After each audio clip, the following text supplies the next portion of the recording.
সামুদ্রিক স্থল নিম্নচাপের প্রভাবে টানা কয়েকদিনের বৃষ্টিতে উপকূলীয় জেলা বাগেরহাটের বিভিন্ন উপজেলা ও শহরের নিম্নাঞ্চলে জলাবদ্ধতার সৃষ্টি হয়েছে।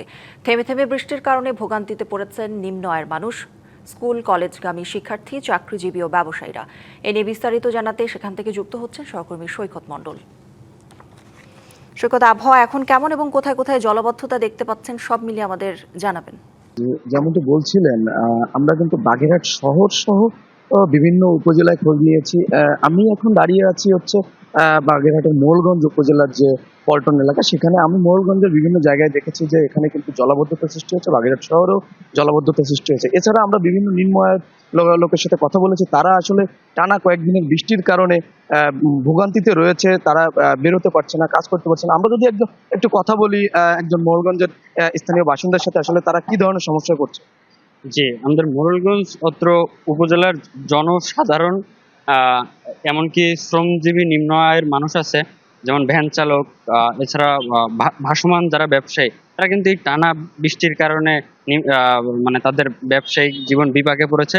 এছাড়া আমাদের মোড়লগঞ্জ পৌরসভার যে নিচু ওয়ার্ডগুলো আছে, সেখানে কিন্তু জলাবদ্ধতা, মানুষ গৃহবন্দী অবস্থায় আছে। বাংলা কিউআর যেখানে নগদ পেমেন্ট সেখানে। সারা দেশে 10 লাখেরও বেশি মার্চেন্টে নগদে পেমেন্ট করুন খুব সহজে।